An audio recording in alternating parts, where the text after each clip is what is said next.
they make me sick. I'm very happy they don't come to my house. You stay away from me. You don't mean anything to me. It's just, but they have to come or say something subtle to bring your name up or whatever. I have nothing. What are you trying to say, brother? I really don't feel like making a video, as you probably can tell, but I just want to get this off my chest. I want to rant. Well, what you going to rant about? I want to rant about these unknown, faceless, pro-black trolls that run around talking about, I got your back, brother. I'm doing something behind the scenes. Y'all know the type that I'm talking about. I'm not going to show my face. Or if I show my face, you know who I am. Now, they don't show you their work. They haven't did any work in the past. We don't know what they're doing anything in the present. And we definitely, since there's no work in the past, we can't see no work in the present. So we definitely don't expect nothing in the future. But they claim they are doing this and doing that. I want to remain unknown. It's none of your business what I'm doing. Most of the time when people tell you it's none of your business what I'm doing, they are not doing anything at all. Now, for me personally, I decided that I wanted to show my face on social media. First of all, you know definitely that I am a soul brother. There's no doubt about it. I don't think this is makeup. So you know that I am a soul brother. There's no doubt. And I decided to show my face because law enforcement, the government, they already know about me. They have a file.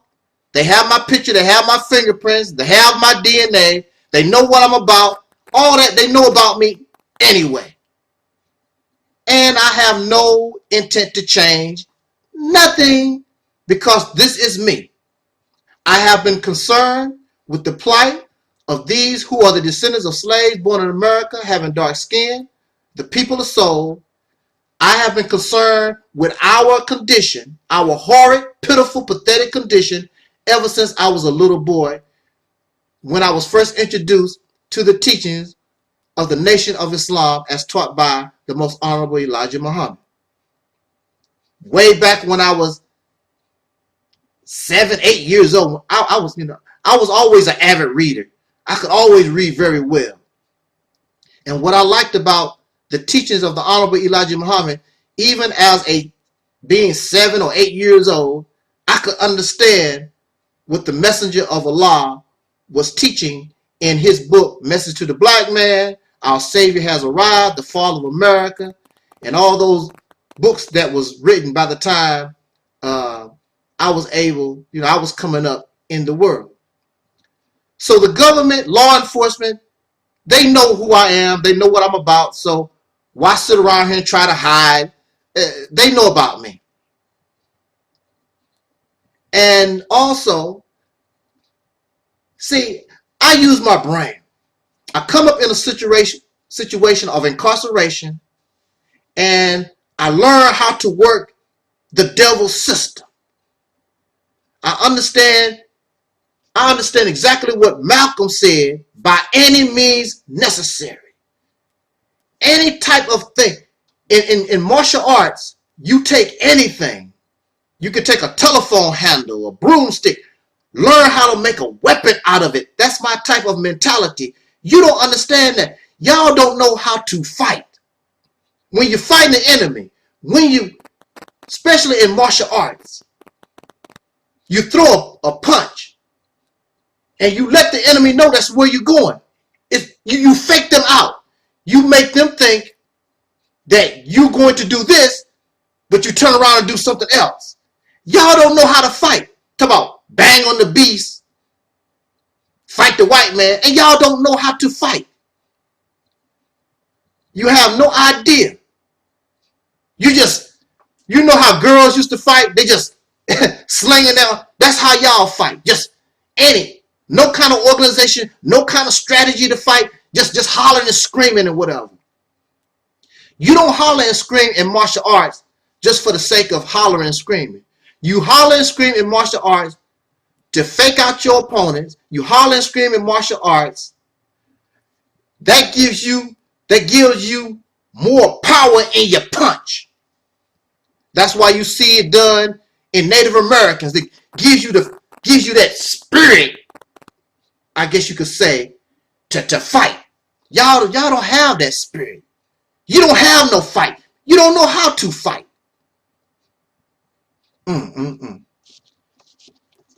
Fighting is a strategy. Fighting is a plan. And I really don't care if the white man knows about me or what I'm going to do or not. I really don't give a damn because I'm confident in how I fight. I don't care about what they think or what they want, what they would do or any of that kind of stuff. It reminds me of that movie Billy Jack. And Billy Jack, I think he was talking to a sheriff, a corrupt sheriff or whatever. And Billy Jack told the sheriff, I'm going to take this right foot and I'm going to bang it against the left side of your face. And there's nothing that you can do. And the sheriff looked at Billy Jack like, yeah, right. I know what you're going to do. I'm going to prevent it. Billy Jack said, I'm going to take this right foot and put it on the left side of your face. And there's nothing that you can do.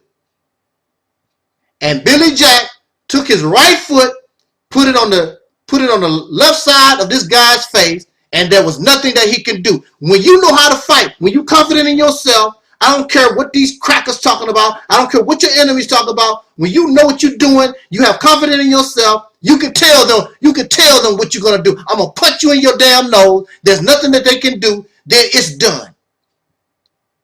But y'all don't know how to fight. So I go back to these cats, these faceless people keep telling me. I have had faceless trolls come to me ever since at least 2008, and they keep telling me, keep talking, brother. We got your back. We belong to a secret organization undercover, and we doing things undercover. Well, since that time, Trayvon Martin has been murdered.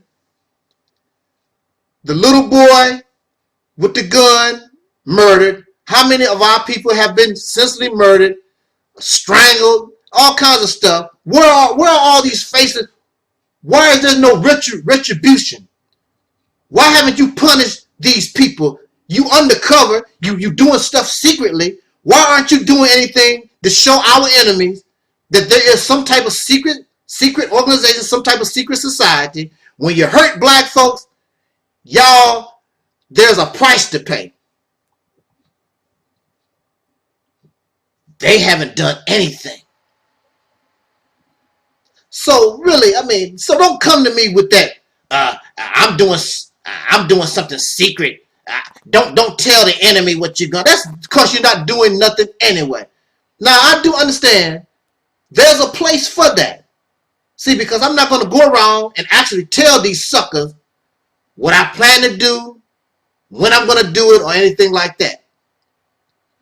See, that's just for show. Because I want to be arrogant. I want to show you. If I want to punch you in your face, I'm going to tell you, and there's nothing that you can do with it. But that don't mean you fight the whole war like that. You an idiot. That's not how you do it. I understand being covert. I understand acting on what's subterfuge. I understand being secretive. I understand all that. Having the element of surprise on your side. I understand that. However, at the same time, we know and you know that you're doing absolutely nothing. So all these evils, since 2008, all these faceless trolls on media, social media, they run around These faceless people claiming what they doing something secret. I'm doing something undercover. You ain't doing a damn thing. And the proof is in the pudding. Where is it? Let's just see the actions. There are no actions to say, wow, there's some type of secret society or even an individual that's doing this and doing that. It's not happening. You have an individual talking about, I don't have to tell y'all what I'm doing, because you're doing nothing. The reason why you can't tell about what you're doing, because you're not doing nothing, period. You didn't do nothing in 1964. You didn't do nothing in 1974. You ain't did nothing. The only thing they do is come to social media, sit on their ass. When I was growing up in the Nation of Islam, you could not sit on your ass and do nothing. You was expected to go out in the street, sell those newspapers, spread the information and that knowledge in person. You could not sit on your lazy ass on a couch eating cheeseburgers talking about what you're doing. Then some of these people, I'm teaching alcoholics how to be better. I'm doing this for the little children. That has nothing to do. If you don't belong to an organization, if you're not doing nothing as part of an organization, the little things that you're doing is beneficial. We clap your hands for the good that you might bring to individuals, but we as a so-called people, it means absolutely nothing. You're dealing with a group of people, so you need a group action in order to cause this condition to change. Individual actions, most times, cannot change a condition unless that individual can affect the group. Not one or two or three people in your neighborhood. It's not going to work. So we really need to, y'all faceless trolls, you need to go somewhere else with that crap, because you don't impress me. I'm doing something secret undercover. And I will say this before I close. If you would support and join this ministry, I'll guarantee you that it won't take long. You will see a real change of condition of the masses of a people. See, you don't concentrate on the whole. You concentrate on spots first. You don't sit around here, I'm going to change the condition of the United States. Start with Chicago, say for instance. And you work your magic in Chicago. Chicago would be the shining example of what can be done in Baltimore, St. Louis, Fort Lauderdale, and wherever we live. But I'm going to travel the country. I'm going to travel the world. You're going to try to fix the world, but you have not fixed Chicago. You have not fixed St. Louis. But you travel the world and people love me all over the world, but you ain't fixed nothing. The only thing you done was go on vacation.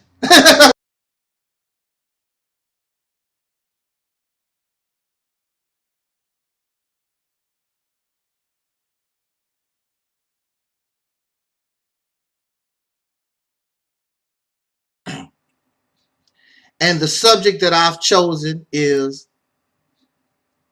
our right to abort a child, our right to abort our life. Abortion. The abortion of unborn children, the abortion, our own abortion of our own personal life. We want to talk about this very quickly. So, put on your helmets. Let's not try to be emotional. Let us really think about this. And before I begin, I want to say and make very clear that I do not advocate. I do not advocate abortion. I do not support abortion. I do not advocate assisted suicide. I don't support it. Those things, I don't encourage abortion. I don't encourage assisted suicide and all these different things. However,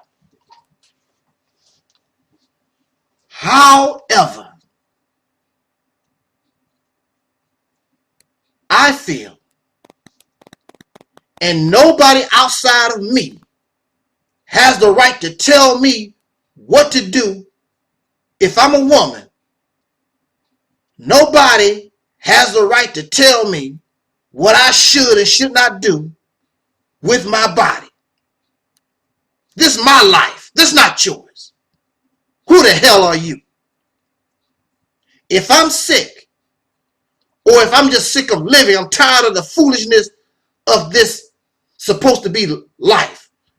Who are you to tell me I don't have the right to take my life? I want out of here. This is my life. This is not yours. You do what you want to do. I do not like people trying to tell others what to do with something they did not create. You did not create my life. How are you going to tell me? Who the hell are you to tell me what I should and should not do? You do your thing with your life. I am the one who survived out of thousands of sperm.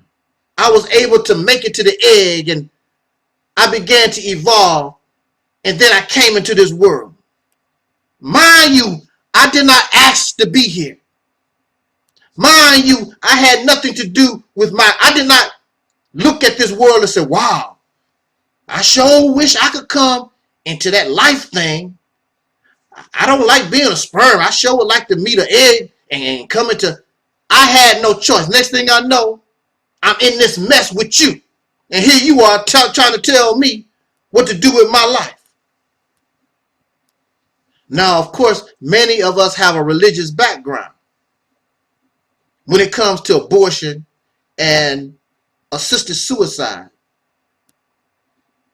And if you're going to take your life, I think it should be the humane thing to do that a doctor use his skills to give you some sleeping pills or some kind of anesthesia or whatever they do in medicine, and allow you to go out in a peaceful manner instead of hiding down in the basement, chugging down a bunch of pills, taking a gun and blow your brains out, or whatever. If a woman is thinking about aborting her child, you just want to blame the woman. If a person is thinking about suicide, the only thing we do is look at the woman. We don't look at our society and the world we live in general. You just want to blame the woman, and you just want to blame the individual. They just weak. She should have never messed with that thug and all this other mess. You don't want to look at general society that creates situations and creates these things. Going to war. And I'm surrounded by death and destruction. And it keeps plaguing my mind. This is not normal. A war situation caused this person to begin to think like that. It's called trauma. When a woman, listen, when a woman decides she wants to kill her child, something is abnormal, something is wrong. She's suffering from some kind of trauma. When a person decides, I don't want to live no longer, I'm tired of this life, something has happened, some type of trauma. And if they feel as though they can't get help or it's just hopeless, who are you to say and tell them, you need to stay here with us? That's the easy way out. It's not easy to want to die. Where y'all getting that from? It's not easy to sit around. You have to become very, very out of your mind. Something has happened to you to make you want to murder yourself. It is against nature, and you never see in nature where animals purposely try to murder and kill themselves. That is abnormal behavior. Trauma has happened. And instead of focusing on the individual, we should be focusing on the cause. Even so, you don't have and I don't have the right to tell somebody when they are fed up, or if a woman has a baby she does not want, she knows she's not going to get any help from a father. The father does not want the baby either. Who are we to tell anybody not to abort the child? And we're not going to do anything with the child. Look at all the babies that are in orphanages and foster homes. No child should be in a foster home. No child should be in an orphanage. Some adults, some families should always be able to step up and adopt these children, but you don't. Then you turn around, abortion is evil, it's against God, but you won't adopt God's children. Y'all, hypocrisy is fake. Religion said that it's the cowardly way. I don't give a dang what religion say. Religion has caused all kinds of murder, religious-based wars and destruction and hatred all over. I could care less about what religion talking about. Religion said that it's cowardly. You leaving your family and your friends and they're going to be upset. They can get over it. If I decided to commit suicide and you love me, you would get over it. So what? This is my life. It's nice knowing you. I came into this world alone, and I will leave alone. I just know you for a brief moment in time. And that's a fact. We are all alone. We are on this journey alone. However, if you wish to be a little humane, assist me with my suicide, doctor. I didn't ask to be here. I don't want none of this. I'm forced to live in a society that is the cause of abortion. Here you are, you live in a society, fornication and adultery is legal. One of the consequences, one of the results of fornication is adultery is unwanted children. The society is causing these things. People can't get what they want. They feel hopeless in this society. You shouldn't have to work so hard. The society is filthy rich, and you have people in a society that's filthy rich always struggling, trying to survive. What sense do that make? You live in a society that causes abortion and causes people to think in a suicidal manner. Filled with liars, you greedy, you're nasty, you profane, you fake, you act like you care, but you really don't. And you want somebody to sit around here when they are fed up and sit around here and bear with it. When a person is sick and they feel all this pain day in and day out, they get to the point, I can't tolerate it. Shouldn't they have the right? I can't take this no more. My bones is all brittle and I'm feeling pain. I'm sick. I'm throwing up blood every day. I can't take this no more. I want out of this. And you are not humane enough to say, okay, we helped you leave this life. It was nice knowing you and everything, and we say our goodbyes. And allow that person to pass this life and hopefully get out of this suffering and this pain. They do it with animals. They do it with dogs and horses. But you won't do it with a person. Why? But at the same time, you turn around, who's going to pay this medical bill? That's what's on your mind. Who's going to pay the medical bill? Why these people are suffering? Do you get Medicaid? What kind of insurance do you have? Many times, the only reason why we want to keep folks alive so that we can make as much money off of them as possible. See, the society creates suicidal thinking. The society has created abortion. It's not the individual. We should help a person instead of hinder a person when suffering has gotten to the point I can't do this no more. I hurt too much. Let them go like you would do a horse and a cow and a dog. This is called having mercy. Give them some type of pill or shoot some type of substance in your vein and let them go to sleep and get out of this. Again, I don't advocate these things. However, I will not deny a person a right to do with their life. This is mine.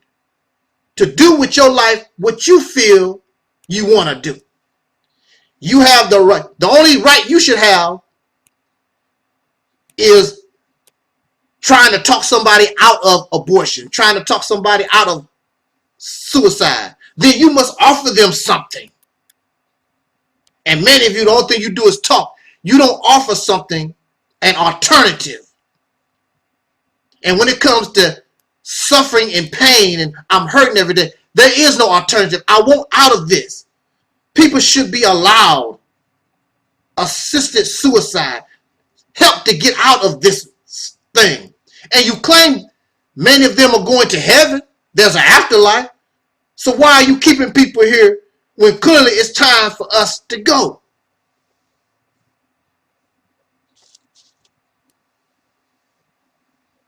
Well, that's my position on that issue. We should have the right. This is your life. I'm not going to tell you what to do with your life. It does not affect me. You dying, you having a boy, it has no effect on me. So why are y'all upset? You should be upset with the society that causes these things and straighten that up. But that would be too simple and easy, right?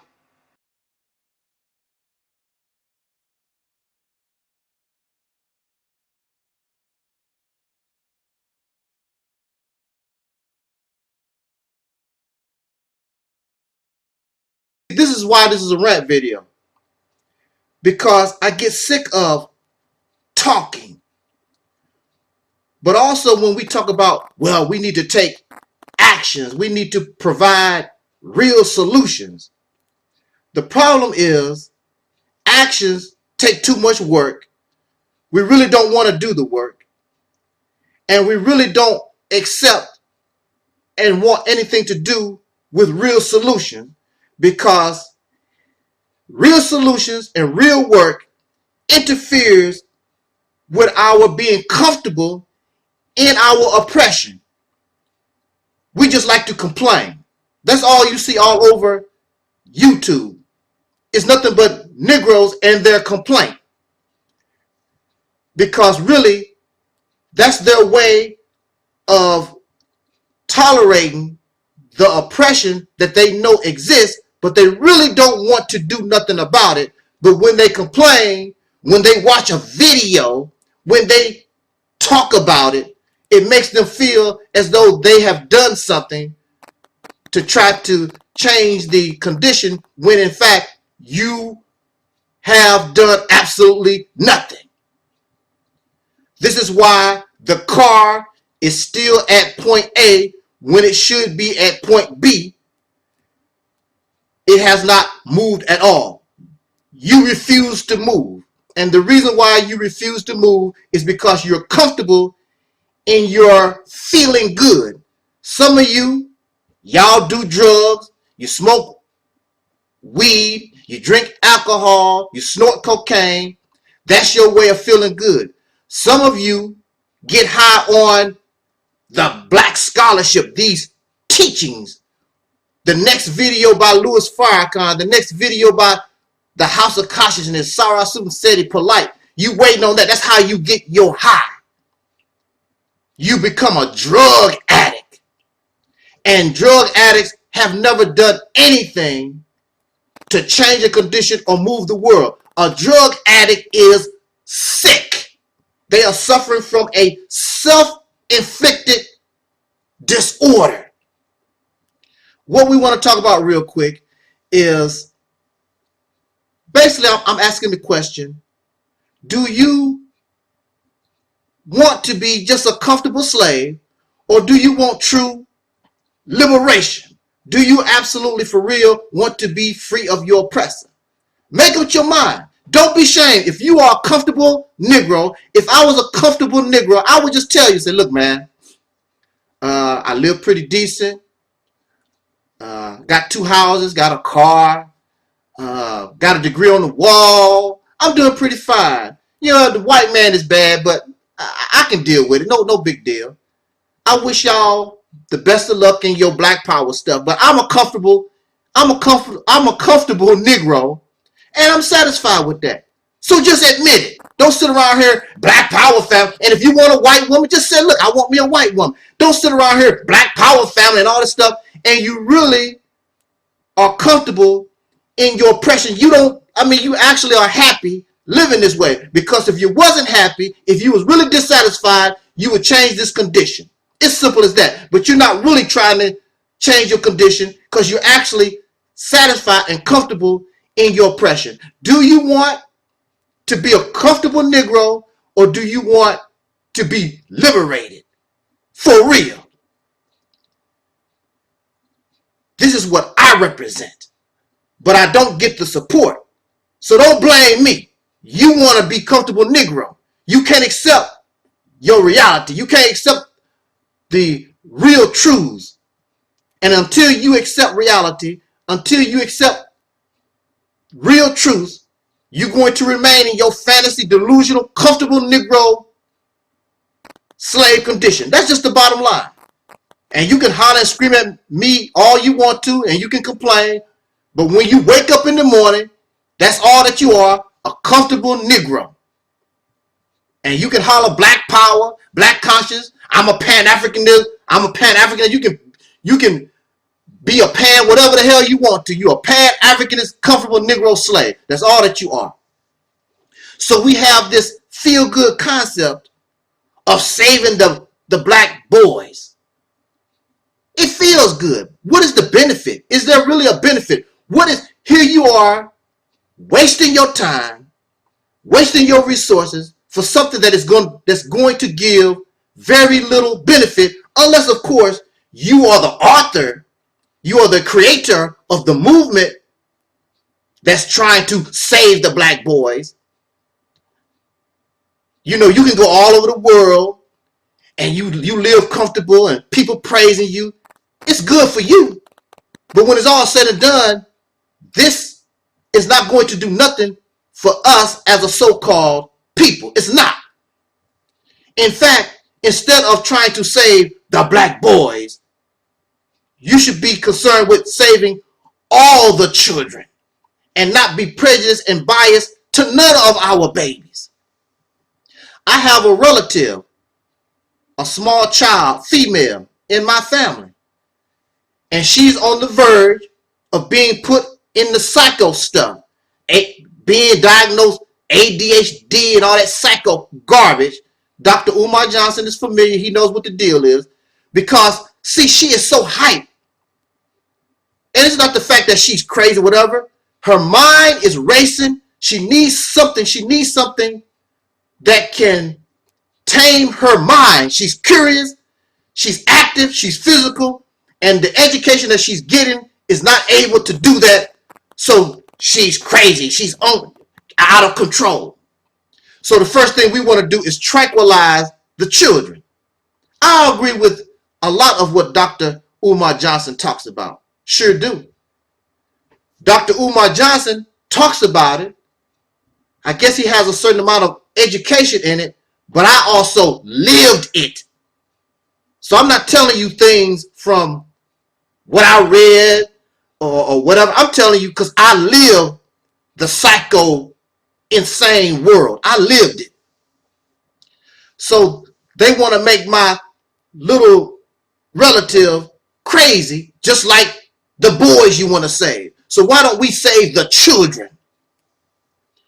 And when you're talking about saving the black boys, don't your boys have to eat? Whose food are they going to eat? Are they going to be eating Pan-African food?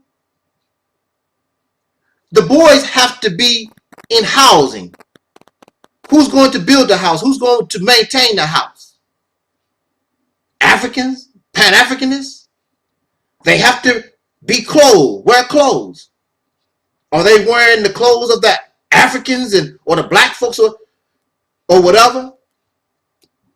So here you are trying to say to black boys, you want to give the boys an image of black solidarity and Africanness and all this kind of stuff, but yet they still getting food from up out of the white man's, the pink man's table. Still wearing Jordans and all this other stuff. And then the housing, the building was probably built originally by pink folks. Was nothing built by black hands. So when they know all these different things, here you are, you talking all this black stuff, but yet it's still, y'all still white as snow. So then when the black boys that you're trying to save are growing up to be men, and they are ready to get a job, where the jobs coming from? The job should be available right now, but they're not. So you are preparing, you're saving the black boys. So are you saving the black boys for yourself, for the purpose of Pan-Africanism, or are you saving the black boys for the benefit of your slave master and anybody else who gets a hold of them, because you don't have no job, you don't grow no food, you don't have no land, you don't have nothing? You still a beggar that can educate your children, and the only thing they're going to do is end up in the hands of your enemy. In fact, why are we trying to focus on saving the children, which that sounds good and it feels good, but don't you know that you was a children at one time? Why don't we focus on saving the adults? Because when you save the adults, when you can provide food, clothing, and shelter for the adults, save the adults, make the adults feel proud of who they are, make the adults use their hands, use their brain to change their condition. When you change the adults, you will save the children, because the adults will do what is proper for what is in the best interest of the children. You don't have to specify, we're going to save the black boys. That sounds good. Like we're going to save the puppies because the puppies are nice and cute. Puppies grow up to be dogs, but we don't like the dog. It's all about the puppy. It should be about saving the adults, because the adults will save the children. But when you don't do that, and you have not disconnected the adults from the enemy, and the adults still depend upon the enemy that you're trying to save your children from, if there's no disconnection, then your saving of the children is not worth it. It's a waste of time, because the only thing you've done, I mean, there's some benefit to it, but they're going to be influenced by the enemy that you failed to disconnect from. And they end up the same old comfortable Negro slave like you and I have become and what we were born into. And then we have somebody, again going back to Dr. Umar Johnson, who has yet to transform himself. Many of you are familiar with the rant that he did against soul brother Sarah Sudenseti and the real nigger. See, the real nigger is still in him. It has not gone anywhere. You have to work on yourself. You have to, what's the sense of saving the boys when the boys still look up to you as an example, and they still see you a nigger. You nigger trash. And an MF this, and you still perpetuating and you still promoting the words, these racist words and behaviors that you learn from being a slave and watching and being influenced by your massa. So how are you saving the boys when niggas is teaching the boys? Who should be teaching the boys? Who should be the example of the boys is one who is striving, able to control yourself. So even though you want to cuss, don't do it in front of the boys. Don't let the boys know that you still a nigga. When the boys see you, they see what many of y'all call, they see God. But you can't control yourself. You have not transformed yourself. You just an idiot. You can't even compose yourself to the point where in front of the children you can't behave like you're a civilized human being. You show the boys that you still a nigga. You show the boys that you still a whoremonger. You talk about that you love the boys, but behind closed doors, you're trying to get in their mama's pants. What kind of examples are you trying to set to talking about we saving the boys? So what is the benefit of all this? There is no benefit to it at all, except it's more feel-good stuff. And see, if that's all you want to do is feel good, then I am very happy that you stay the hell away from the House of Real Truth, because I'm not about that. I am about accepting the reality of our situation and changing our condition. You cannot be perfect. That's true. But we can try. You're not even trying to be better. You find some type of pleasure being a nigga.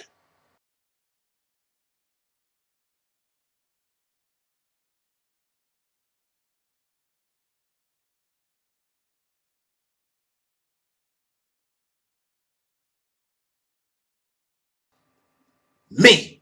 This is not about the prophet of doom. This is not about, and shouts out to the mad headhunter, that brother. This is not about individuals. This is about the acceptance of reality so that we can deal with this in an adult and realistic manner and get all this stuff on our plate off so that we can have a decent meal without all these trimmings that mean nothing, all these garnish that really don't mean nothing. It makes the food look pretty, but we're not looking for pretty food. We're looking for food that can bring the body nutritional value. So it is important that this is not about myself and individuals. It is about us coming together using our brains. It is impossible for me to know everything. It is impossible for the prophet of truth. It is a doom. It is impossible for any of us as an individual to know it all. However, when you have brains, plural, not a brain, when you have brains looking at things from so many sides, and that brain is operating properly, then you have better of a chance to come up with a real and clear solution to a problem that should have been solved a long time ago. But because we're not using our brains, you are following a brain. You follow Umar Johnson, you follow Sarah Sutton City, you following, that's why on YouTube, who are you following? Who are you subscribed to? You follow Pastor Mud Flapping, Pastor Chicken Wing, and Reverend Chicken Wing, and y'all followers, and you're not using your brain.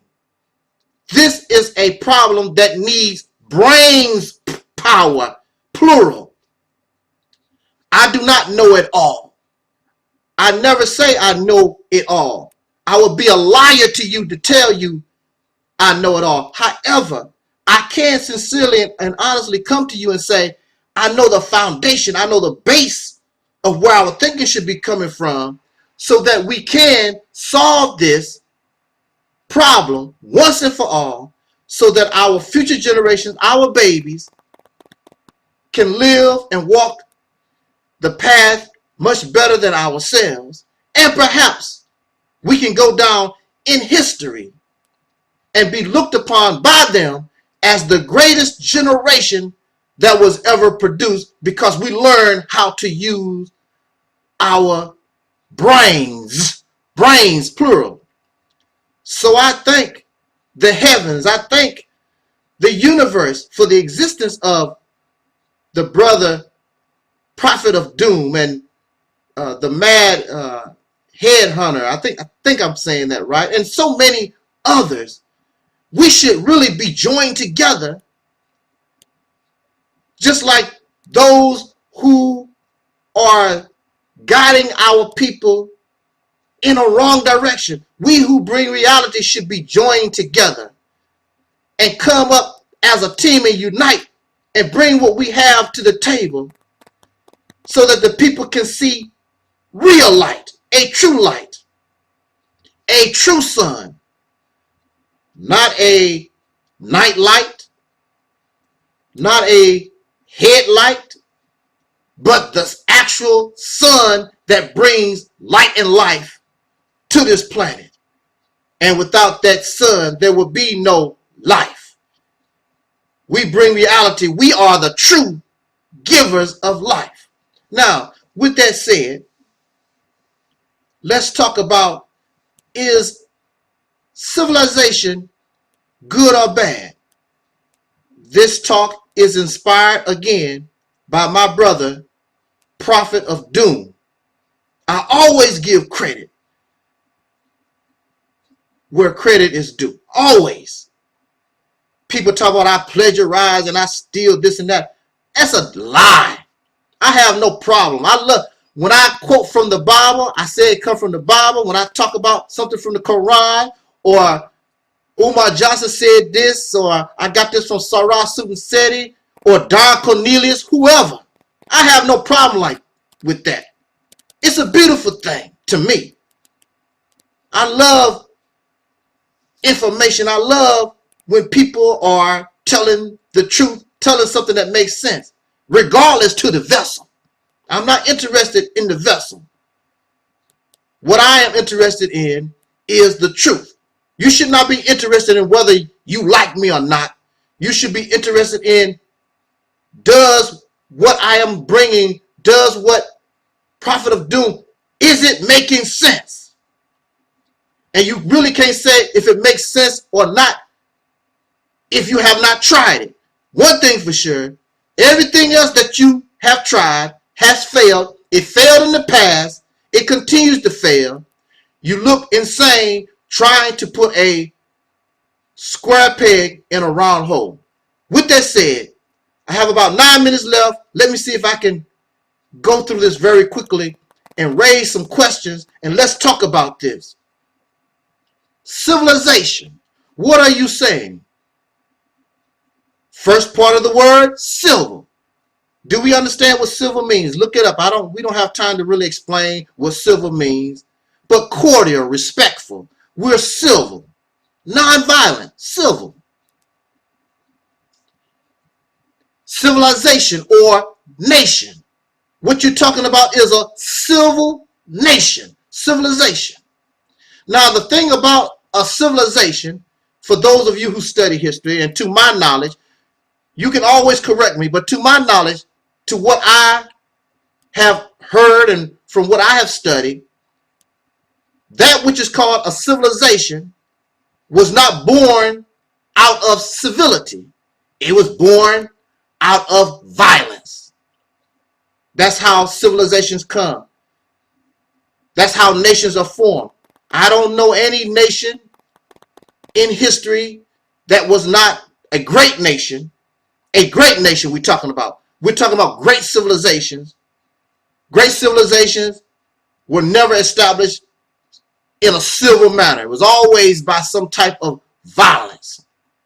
However, you don't see, you see violence, but you don't see this type of behavior in what we call primitives and the savages. Now, is civilization good or bad? If you were born living in mud, and that's all that you know, You think that living in mud is normal. Living in mud is not normal. However, if you were born in mud and living in mud is all you know, as far as you're concerned, then it's normal. If you was an infant born in jail with your mother, she was in prison and you was born in jail, and they allowed the baby to stay with the child's mother, and bars and prison life, jail life is all that child knows, it is normal. But we know that living in mud, being institutionalized, living in prison, that's not normal. So it is with civilization. We think that civilization is a good thing. We got computers, we have cars, we might be going to the moon, all this kind of stuff. Fantastic. We're not the primitives. We're not like the savages. We have established civilization. But just because you live in this great civilization, you believe that it's normal because it is all you know. When it seems as though the reality is that civilization, I don't care if it's a great black civilization, European civilization, I don't care what the civilization is. It looks like civilization is abnormal. It's abnormal because, first of all, like I say, no civilization was born, established due to being civil. Now you have those who have these religious ideas where way back millions of years they did this and that. We don't know nothing about that. Oh, that's hearsay, fantasy. We don't know nothing about it. If it was true, why do you have what you have today? The reason why you have dark skin right now is because somebody long time ago, they had dark skin. If there was civilization rooted and based in civility a long time ago, why wouldn't it exist right now? All the great civilizations that we know of, and you read in your history books, they were established by violence. Nothing civil. So you live in this civilization, and we have all this technology, just like I explained. The gun and nuclear weapons and light bulbs and all this wonderful stuff that we think. And we think that is wonderful and fantastic because this is all that we know. But just because this is how we live does not make it normal. I will say that again. Just because we live in civilization and we think that this is how we live and it's great does not make it normal. What comes along with civilization? What comes along with civilization is cities. When you have cities, you have people that are crowded. What happens when we put mice in a situation where they are crowded? When mice are put in a situation where they are crowded, or any animal or anything, when they are crowded, violence, abnormal behaviors start coming up out of the people. And this is what you begin to see in your civilizations because cities are formed. You have these crowds and violence and all kinds of abnormal behaviors, drunkenness and all types of things. The abnormal becomes the normal in civilization. What is taken away in civilization is the right for the people to be able, each individual has the right to be independent so that you can take care of yourself. You should be able to go out in the forest and kill a deer, pick an apple off a tree. You should not be dependent upon an unnatural source. But that's what civilizations do. They cause an unnatural way of life where the independent person, the independent family, depends upon what the civilization has created, and it is abnormal because the people cannot take care of themselves. The people begin or must take care of themselves due to what is provided by civilization. And the technology of civilization, although the computer is wonderful, everything looks beautiful, technology has side effects. It has waste. And the waste, just by looking at your computer screen all the time, you are damaging your eyes. The car you drive is throwing poison elements in the air that you breathe, and the airplanes, and this technology, the weapons of technology, used not only for your benefit, but the same technology is used to murder and destroy and kill civilization. Just because you live in it, you think that is normal, but that's not necessarily so. Civilizations are built upon a foundation, or thrive on a foundation that is perishable. The source that civilization feeds upon, I don't care if it's black civilization or whatever, the civilization feeds upon non-renewable sources and creates a lot of waste that poisons the very citizens that civilizations, that the population within the civilization. So you have civilizations that have actually fallen. Great civilizations have actually fallen because they were unable to feed the citizens.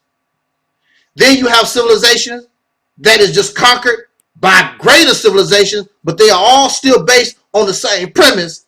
They are founded and rooted and thrive upon perishable resources, and they